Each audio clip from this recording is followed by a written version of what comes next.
Você sabe o que é disfagia? Não é exatamente uma doença, mas sim uma dificuldade para engolir alimentos. Isso pode atingir, inclusive, bebês. E quem vai explicar sobre isso para a gente é a Rita de Cássia Lopes, especialista em disfagia infantil. Rita, você é fonoaudióloga, né? Trabalha com isso e isso pode acontecer já com um recém-nascido?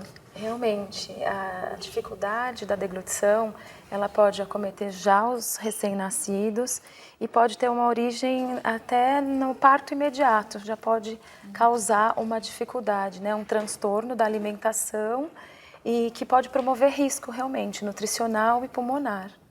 Os pais precisam se adaptar a uma nova realidade quando um filho ou filha tem disfagia, porque isso interfere em toda a alimentação da criança. Está com a gente a Denise, que é mãe do Enzo, de 4 anos, que está ali ó, com o pai, o José Carlos, né, Denise? Isso. Denise, o Enzo tem disfagia?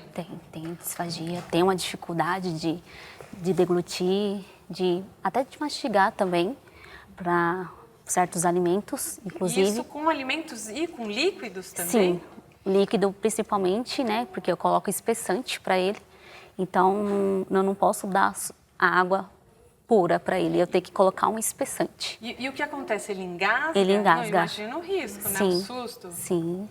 E conta pra gente, como é que é? Ele tem isso desde o nascimento ou não? O que aconteceu na vidinha? Não, o Enzo com 10 meses, ele deu entrada com um coágulo do tamanho de uma laranja. No cérebro. Isso. E desse coágulo, ele entrou para o centro cirúrgico, fez uma cirurgia. Aí ele acabou ficando com sequelas dessa cirurgia? Ficou. Ele fez 17 cirurgias para uma tentativa de uma válvula por conta da hemofilia, que ele é um hemofílico. Ele teve também hidrocefalia. Nossa, vocês já passaram por muitas coisas. Muitas. O pior já passou. E ele é meu anjinho. Graças a Deus, ele está bem. Ali, ele tá feliz ali, ó, com o pai. E Rita, quais as causas? A gente sabe, por exemplo, o Enzo ele tem outras questões associadas. Quais as causas da disfagia? Então, como a Mari falou, a disfagia ela pode acometer os bebês logo ao nascimento se eles tiverem uma falta de oxigenação já no período inicial da vida, TCEs, né, acidentes de carro, então todos os agravos que possam cometer a dificuldade da criança no transporte mesmo do alimento da boca para o estômago e que cause algum risco pulmonar, da criança ficar engasgada e aquele alimento ir para o pulmão. E eu imagino o desespero dos pais, né? Por exemplo, um bebê recém-nascido que precisa amamentar, né? Precisa ser amamentado. Como é que fica para ele não desidratar, para ele receber os nutrientes necessários? Então, logo, né, no pós-parto imediato, o médico neonatologista, ele faz essa avaliação e o bebê, ele recebe uma nota. Então, a partir dessa nota, um bebê, que é o Apgar, né, ele é um bebê que ele está apto a subir para a maternidade, para a sala, né, ficar no quarto, no alojamento conjunto com os pais. Se o bebê já, no parto imediato, ele apresenta alguma dificuldade, né, ele já tem aí uma nota mais reduzida, aí ele ele sobe para a UTI neonatal, para que a gente possa avaliar. Então, aí ele passa por uma avaliação da equipe, pelo fisioterapeuta, pelo fonoaudiólogo e todos os exames necessários para poder monitorar essa criança, para identificar se ele vai conseguir manter, né, a alimentação via oral, pela boquinha. Manter essa coordenação da sucção que é tão importante para a criança, né, no peito da mãe. E Denise, você teve então que fazer uma readaptação da alimentação do seu filho, porque até os 10 meses ele se alimentava normalmente, é isso? Isso. E daí depois que ele teve o problema, e daí tendo a disfagia, o que você teve que mudar na alimentação dele? Como é que foi essa mudança? A parte do sólido, eu voltei para trás, comecei com a papinha, amassadinha, tudo. O líquido também é tudo espessante, tanto o suco como a frutinha também. Então, é tudo amassadinho para ele não se engasgar. Ele consegue manter a alimentação por boca sem a necessidade da gastrostomia, que é aquela sondinha que as crianças que têm um agravo maior para a deglutição, efetivamente, aí elas necessitam ter todo o aporte nutricional delas pela gastrostomia. Olha, Rita, vamos agora para o quadro Papo de Rua.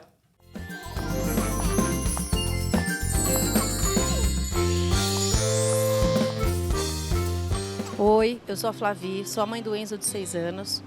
Quando ele tinha uns 4 anos, ele levou a primeira grande bronca do meu marido.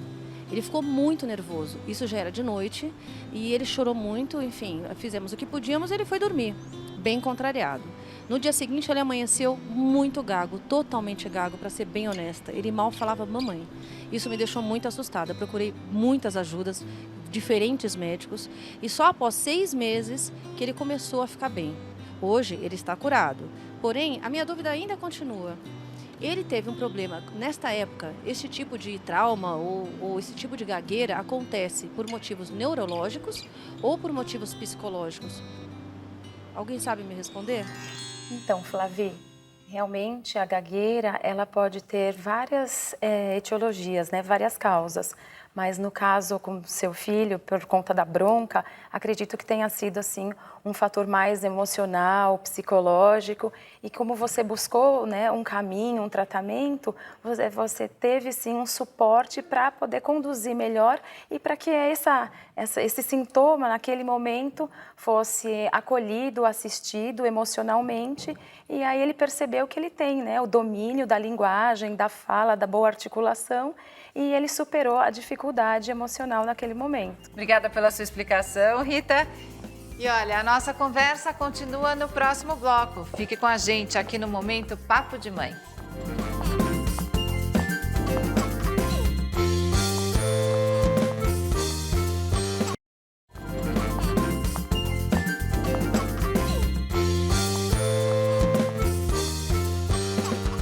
De volta com o Momento Papo de Mãe e o tema é disfagia. Denise, você explicou como você faz com os alimentos sólidos do Enzo, né? E em relação aos líquidos, água, por exemplo, ele pode tomar normalmente? A água, principalmente, né, que é um líquido fino, que ele normalmente ele se engasga, é onde eu coloco o espessante, tanto também a fruta, né, que é a laranja, eu misturo com mamão para deixar mais grossinho, para ele estar tomando também. Então, quer dizer, o que é esse espessante, Rita? A criança não pode tomar esse líquido muito fino que engasga? Isso. O espessante, ele é indicado para as crianças maiores, não para os bebês. E, na verdade, ele é um engrossante, né? E é colocado nos alimentos no líquido fino, então suco de laranja, suco de maracujá, que tem uma consistência bem fininha, rala, né? Um líquido ralo. E ele aglutina a molécula da água, então ele faz esse engrossamento de um líquido fino e dá a possibilidade das crianças manterem a alimentação por boca. Agora, Rita, a disfagia, ela sempre está associada a um quadro neurológico na criança, né? Ou uma criança que tem uma paralisia cerebral, algum outro problema? Ou a disfagia pode acontecer numa criança que não tem um quadro como esse, mas tem uma dificuldade de deglutição? Qual que é o ponto para saber o que é só uma dificuldade e o que se torna uma disfagia também? Sim, então, a disfagia, na verdade, ela é um sintoma de algumas doenças, de algumas comorbidades, como a maioria das vezes nas crianças que têm problemas neurológicos. Agora, uma dificuldade alimentar, ela é algo simples, que pode acometer as crianças no decorrer do desenvolvimento dela, desde a introdução alimentar, a hora que a criança está descobrindo o sabor, as texturas pela boca. Isso é uma dificuldade alimentar e que a mãe tem que estimular a criança com texturas, com sabor diferente, para que ela possa ir aprendendo essas sensações que a comida traz para o indivíduo.